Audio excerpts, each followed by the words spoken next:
Morning and welcome back to my channel Anisha Bairagi vlog. কেমন আছো সকলে? আশা করছি সকলেই ভালো আছো। আমিও ভালো আছি। আমি অনিশা তোমাদেরকে সঙ্গে নিয়ে এখন থেকে ভ্লগটা শুরু করছি। আশা করছি ভ্লগটা তোমরা পুরোটা দেখবে।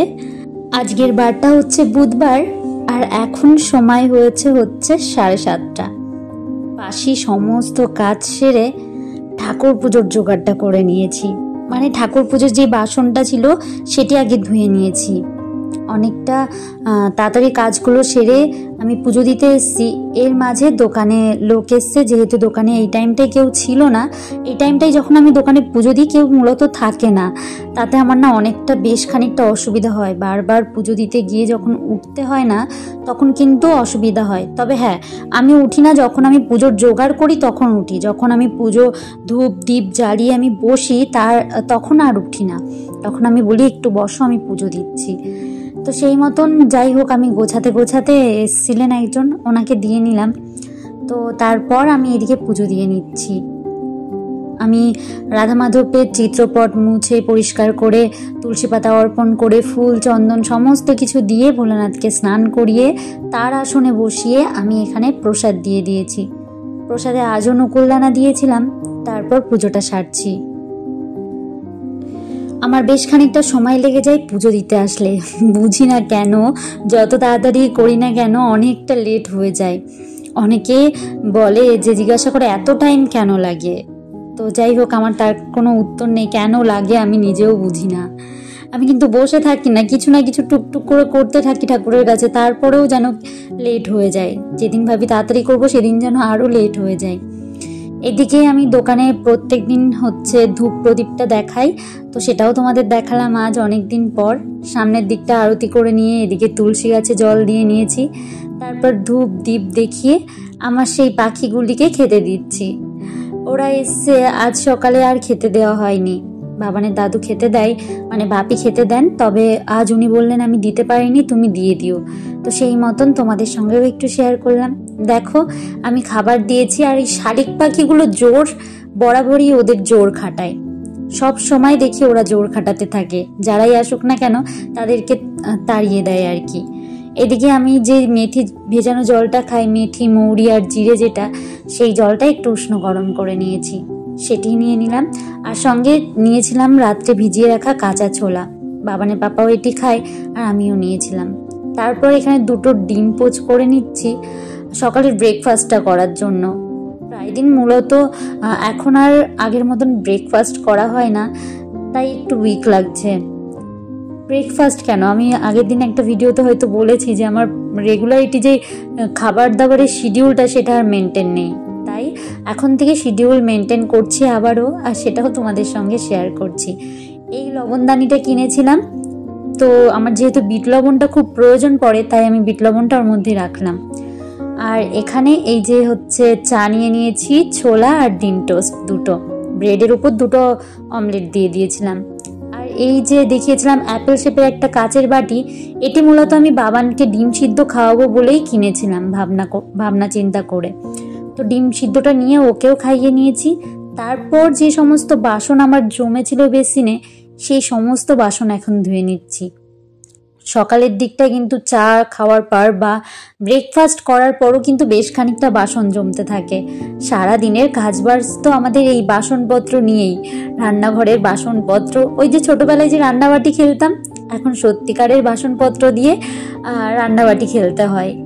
জীবনটা একটা খেলার মতনই, সারা জীবন ধরে তুমি গোছাও, তারপর যখন শেষবেলা আসবে তখন তোমায় সমস্ত কিছু ছেড়ে বিদায় নিতে হবে।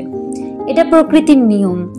তেমনি আমরা যখন খেলা করি, অনেক কিছু গুছিয়ে গাছিয়ে নিয়ে খেলা করি বা খেলা করতাম, তখন কিন্তু তারপর যখন শেষ হতো ওই ছড়িয়ে ছিটিয়ে ফেলে দিয়ে ছুটতে চলে যেতাম ঘরে, কিছু আর গোছাতাম না, সব কিছু তেমন করেই ফেলে রাখতাম।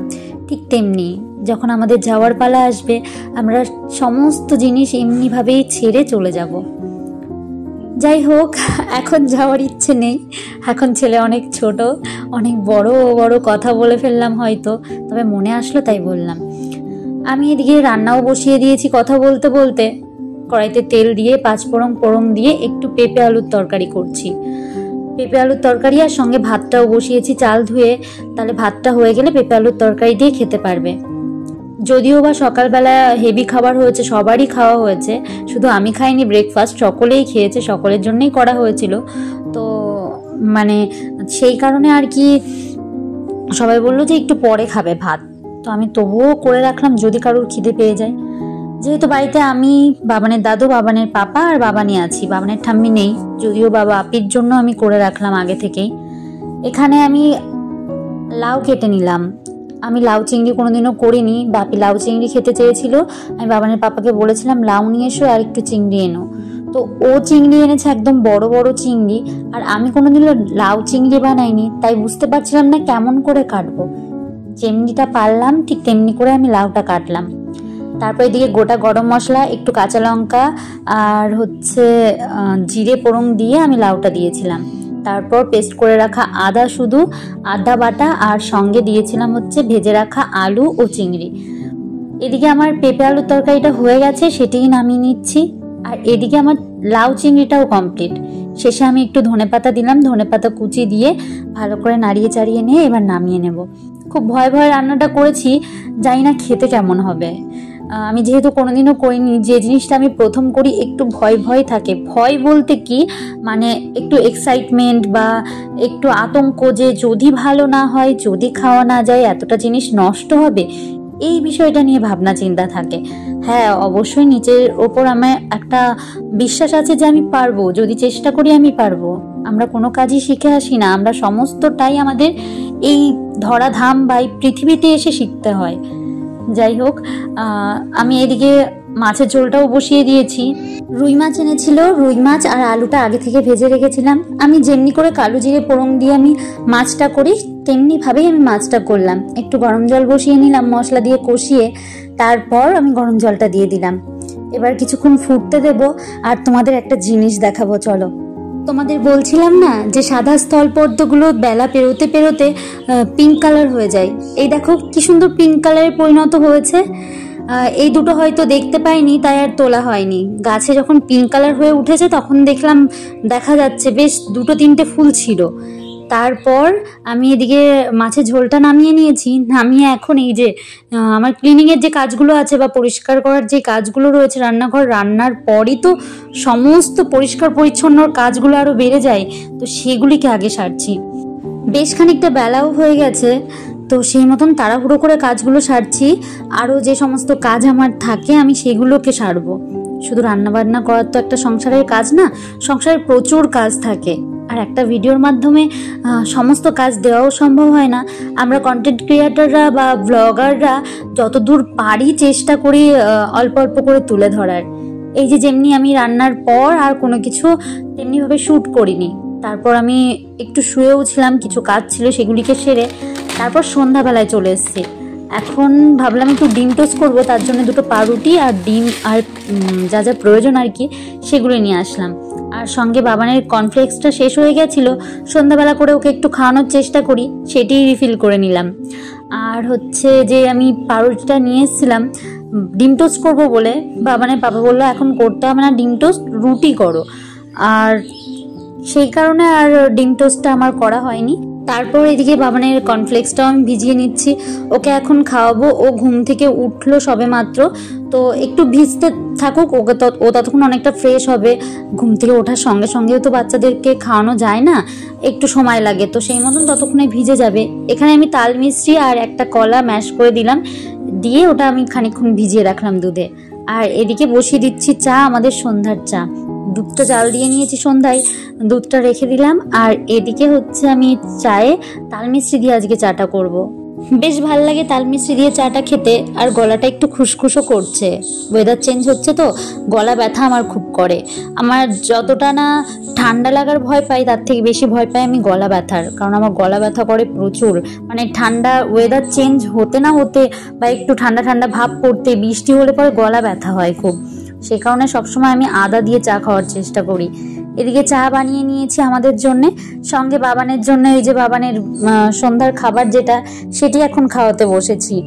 তো এখন আমি ওকে জোর জবরদস্তি তো ওকে খাওয়াতে হয় প্রত্যেকটা সময়।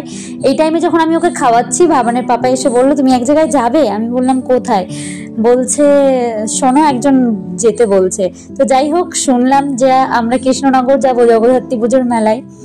তো শুনে তো মহা খুশি, আমার হাসিটা দেখে বুঝতেই পারছো। আর এদিকে বাবানের পাপা বললো তাহলে ঝটপট করে রুটিটা করে ফেলো। তো ও বললো মেলাতে গিয়ে কিছু খাবো, এখন আর কিছু করতে হবে না আমাদের জন্য। আমি সেই মতন, বাবানের দাদু বললো 3টে রুটি খাবে, আমি সেই মতন 4টে রুটি করলাম। 3টে রুটি খাবে বললো, তবুও 4টে রুটি করি, 4টে রুটি খেয়ে নেবে। জোর করে দিলে পরে আর ফেলবে কি। তো সেই মতন আমি এখানে 4টে রুটি করছি। 4টে রুটি করে ওনাকে দেব, আর ওনাকে দিয়ে তারপরও আমরা বেরোবো হচ্ছে 9টার দিকে। তো সেই মতন খানিকটা সময় লাগবে, তার আগে আমি রুটিটা করে রেখে ওনাকে দিয়ে তারপর বেরোবো। যাই হোক, তবে আজকের ভিডিওটা এখানেই শেষ করছি। দেখা হবে খুব শীঘ্রই নতুন আরও একটি ভিডিও নিয়ে তোমাদের সঙ্গে। ততক্ষণ সকলে ভালো থেকো, সুস্থ থেকো ও সাবধানে থেকো। আর আমার ভিডিওতে কোথায় ভুল ত্রুটি আছে অবশ্যই আমাকে একটা কমেন্ট করে জানিও। অবশ্যই তোমাদের কাছ থেকে আমি কিছু না কিছু শিখবো। যাই হোক, তবে এখানেই শেষ করছি ভিডিওটা।